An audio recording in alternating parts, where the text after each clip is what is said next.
Hello everyone, I'm Inco, and this is Crusader Sim 1144? Shitty Crusader Sim 1144. I only say shitty because our only Crusader is Reynold, and man, he is just the shittiest. He's been sieging Alexandria for, I don't know, weeks on end. It's pretty ridiculous, and you know what, we're gonna take it and occupy it at any moment. But before we do that, we're going to, of course, kick Guy Cromwell in the teeth. We're going to kick him to the curb because he is too damn old and too shitty to, I don't know, marry Joan. He is too old. Basically, I'm just looking for a young buck. That's all I need, a young buck. And the Cuban Khan is dead. Don't give a flying fuck. Not a single fuck. Oh shit, look at this. We are now the most richest faction. Most richest. We are the richest faction in all of the world, which will allow us to buy this new book of alchemy, the Grand Composition of Alchemy, which I guess is pretty heretical. And you know what? We'd rather not buy that actually. We've pissed off the Pope enough as it. Oh my God! Oh shit! Like, fuck! Look at this. Reynold is the shittiest Crusader. I present to you the evidence. He's in the fucking desert. He's landed and he's been in the fucking desert for, I don't know, half a year. And he's managed to catch pneumonia in the fucking desert, I tell you. I don't know. Maybe he got it on the boat. I give him the benefit of the doubt and assume he got it on the boat. But anyway, just the shittiest fucking Crusader. Weak in spirit, weak in body. But Joan also has a secret love, which kind of sucks because she's never gonna get married now, because you just can't mess with a secret love. Fuck, we have a ton of farms just being completed across our kingdom, and York needs a stonemason hut. We're pretty much gonna build stonemason huts everywhere. It's long overdue to build ye old stonemason hut. Would have been better to have them earlier if I was really into it. Exeter is going to build a bakehouse for the population growth bonus because, man, they are close to upgrading, and any boost in that population growth is just a boon. Same with Ren, actually. Fuck. Bread for all, unless they need a stonemason's hut, then it's giant blocks hewn from stone. You can't really eat them, even though they may look somewhat similar to loaves of bread. You cannot eat giant stone blocks. I know. You'd think people would know that, but no, it's not common knowledge. Oh my God, look at this. The Holy Romans have declared war with the Republic of Genoa, but more importantly, the Scots have allied with the Pope. That is bit of a thorn in my side because the Scots just love declaring war on me. Holy shit. It's like their fucking national pastime, declaring war on me, and then the Pope is all like, "Oh, don't fight the Scots," but now he's in league with them. So the minute they can just take my town, and then the Pope would be like, "Oh, you can't fight them. You can't take your town back because it's unchristian." And they'll just do that. They'll just constantly declare war, take a town, sue for peace, and the Pope totally backs it because he's just the biggest fucking asshole in all of Europe at the moment. Let me tell you. But also, like I said, the Holy Romans are now at war with the Republic of Genoa and also the French, so that's interesting. I mean, the Genoese have kind of penetrated deeply into Western Europe here. They've kind of been dominating southern France for the entirety of the campaign. They've got Toulouse and what I think is Massilia, perhaps. And they've kind of fractured France. I mean, France only has maybe 4 or 5 towns at this point. They've got the Holy Romans to the east and the Genoese to the southeast. So that's a bit annoying for them. They can't really expand. But anyway, we've got Reynold in Alexandria, And there's no one in Alexandria apart from their faction leader, Caliph Alamir the Merciless, who sounds like such an asshole. He's got his family member, perhaps it's his great uncle, his nephew, 3 times removed. I'm not sure who that is. All I know is his name is Fatimiyun, sorry. But anyway, we're going to sack fucking Alexandria, and by sack I mean occupy as peacefully as possible. And we're not even gonna bother fucking fighting this because, like I said, there's 1 unit in the place, and if I fight the battle, we're going to lose many troops because shit, general units are just so fucking powerful. Okay, look at that. We've killed the Fatimid Caliph, and we've occupied Alexandria. And Tajamir Hermes, he's just looking on in horror. Well, he's now the faction heir, and for some reason that's changed his name. I'm not entirely sure how that works, but look at that. He's just ready to pounce. He's just ready to take Reynold on. He's daring him to come out from behind the walls, but no, he won't do it. Reynold's just the biggest coward, so he's just going to shout expletives over the wall at Tajamir, and that's pretty much how the rest of the crusade is going to go. Truthfully, pretty much what I expected from Reynold, but, you know, I didn't have anyone else available, so scraping the bottom of the barrel, really. That's what's going on here. Alright, so we may just sit around and for a few turns until we see what the Fatimids are doing. I mean, Tajamir could probably crush us because, shit, we've got so many peasants in our army, and these guys are just muscle-bound, heavily armored brutes. I mean, look at them. Look at these guys. They don't take no shit, let me tell you. Don't fuck with the Fatimids on their own territory. Because in my limited experience of just taking Alexandria, it is tough work. Tough, these guys. Alright. So, that's about it, really, this turn. I think, actually, hold on here. We've got Geoffrey Pakenham, and he is being educated still. Never mind. He's going to school in London, whilst Miles Manny is, fuck, he's on his last legs. He's on his last legs in Galway, and that's just fine. Speaking of last legs, we've got Lawrence in Eastern Europe here, and last turn we talked to the Lithuanians, and shit, we were like 1 turn away from talking to the Republic of Novgorod, so look at that. Bam.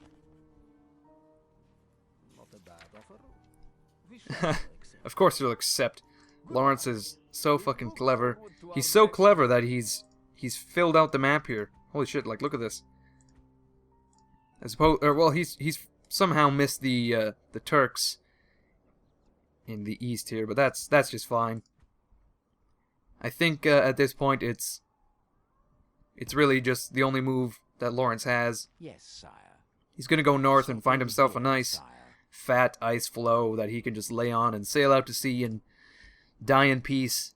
He's just gonna let the the end just wash over him, because shit, you know what, he's 73 years old. I don't know if we've ever met anyone fucking older. He's like an ancient titan, really. Oh, goodbye, Lawrence. Goodbye forever. My lord. It'll take you a few years to get up north, but maybe you'll get there, maybe you won't. Maybe you'll just pass out and lay under one of these many trees and take a big long nap, like the longest nap there is, really. Yes. I'm just impressed, really, that he's made it this far. Like, I'm not sure how well I would personally do in this hellish wilderness that is freezing winter Russia. I'm not sure. But Lawrence, he doesn't give a fuck. He's got his heavy fur coat on, and that's that. Anyway, I think that's pretty much all for this turn. I've rambled on long enough. So we've taken Alexandria, and we're going to sit tight for a few turns, and that's that. Alrighty, we're back, and the King of Norway is dead. He's dead, and we've made very little money. But that's just fine. We are so... Oh, shit.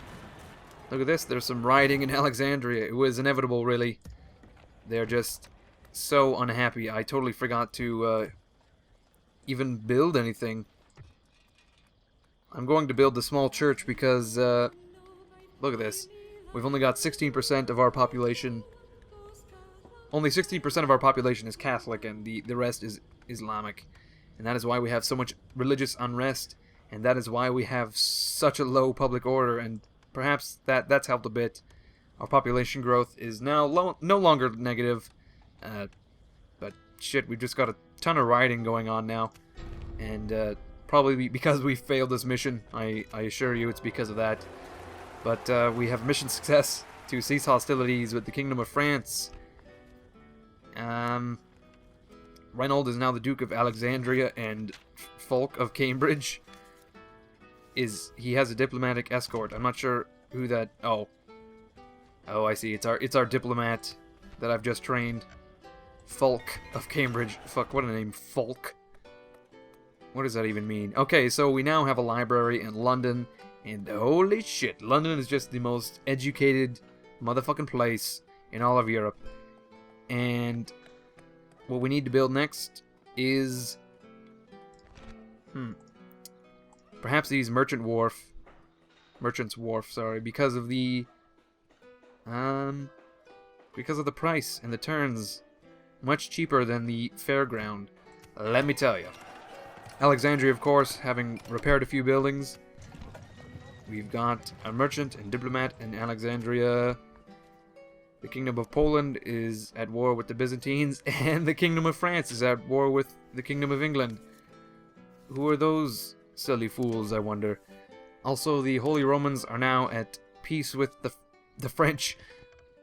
So, it's all in all been a very good turn for the French. They have gotten rid of one enemy, and they've somehow gotten another.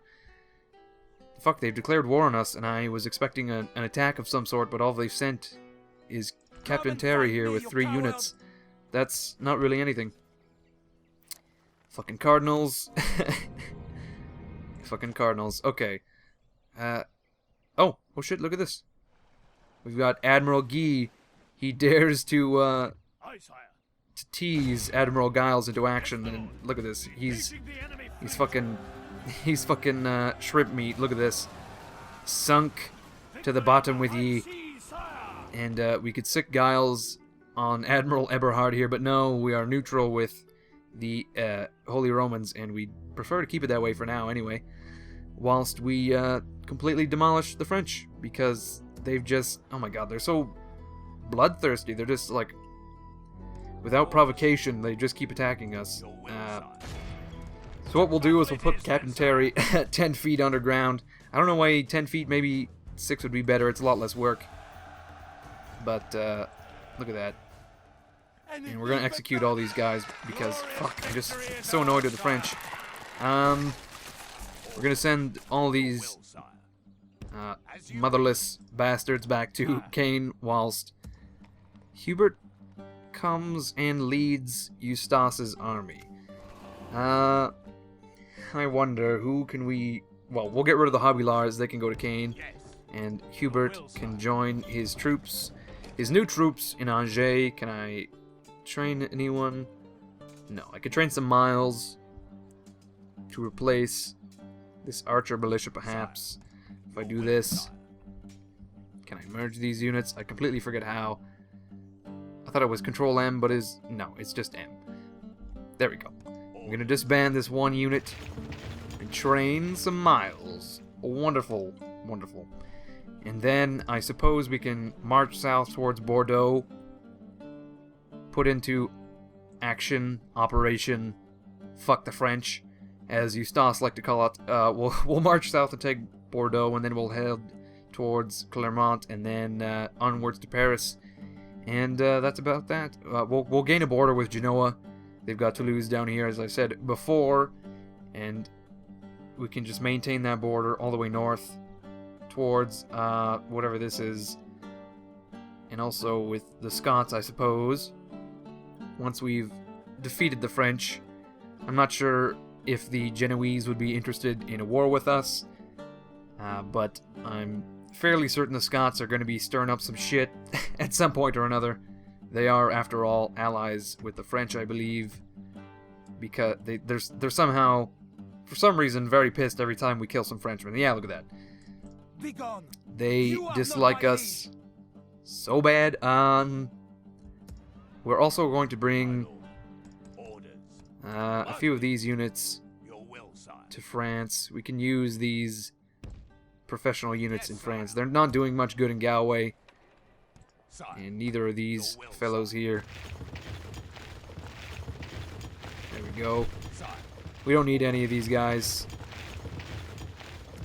I suppose we could have garrisoned Dublin, sorry, but no. They're gonna stay in Galway and spend their days with Miles Manny. The last of his days, I should say. They're gonna spend the last of his days with this Miles Manny, and it's gonna be a sad end, let me tell you. All right. Reginald de Normandy is so fucking old. He's probably older than Lawrence, actually. No, well, they're the same age. Perhaps they're twins, separated at birth. Wouldn't that be frightening? Okay, so we now have Fulk of Cambridge in Alexandria, and he's going to try to set up some treaties with these Eastern cultures.